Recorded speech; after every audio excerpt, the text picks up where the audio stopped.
Bonjour à tous et bienvenue pour la notice. Aujourd'hui, on va lire la notice du Small Stone, un phaseur de chez Electro Harmonix.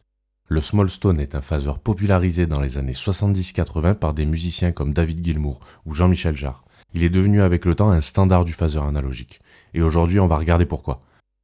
Donc le Small Stone est un phaseur analogique à 4 étages, ou stage. Alors d'accord, mais c'est quoi un étage dans un phaseur?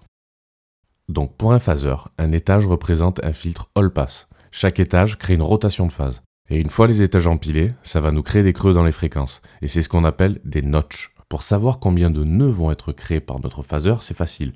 On divise par 2 le nombre d'étages. Et on obtient le nombre de creux. Dans le cas de notre Small Stone, ça sera donc 2 creux vu qu'elle a 4 étages. Plus vous avez d'étages, plus vous avez de trous, plus le son de votre phaseur sera dense. Une fois que le son est passé dans tous les filtres, c'est au tour du LFO de déplacer et creuser les fréquences plus ou moins vite selon les réglages. C'est grosso modo le fonctionnement d'un phaseur. Et maintenant qu'on sait comment ça marche, on va pouvoir regarder la pédale. Pour l'alimenter, on a 2 solutions. Avec une pile 9 volts déjà présente en dévissant les 4 vis à l'arrière, juste ici, et en enlevant la plaque arrière, ce qui nous laisse voir le circuit imprimé et la prise pour la pile. Sinon, comme pour la plupart des effets guitare, avec une alimentation 9 volts. Niveau jack, on n'a pas beaucoup de choix, une entrée, une sortie. Tout est branché, on passe au bouton. On n'en a pas beaucoup, il y en a que 3. Le plus simple, le on-off, pour allumer ou éteindre la pédale, qui d'ailleurs a un trou bypass, qui touche pas au signal quand elle est désactivée.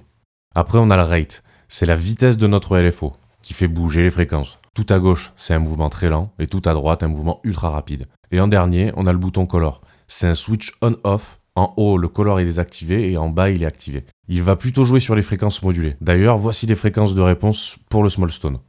Quand le color est désactivé, le Small Stone va beaucoup moins creuser les fréquences et garder une amplitude fréquentielle à peu près égale. Alors qu'avec le color activé, on va avoir quasiment aucun creux dans les basses fréquences et des énormes creux dans les hautes fréquences. Tout est branché, on sait comment ça marche. Place au test.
Pour finir, j'aime beaucoup ce phaser. Le boîtier est super robuste. J'adore son design sobre et psyché.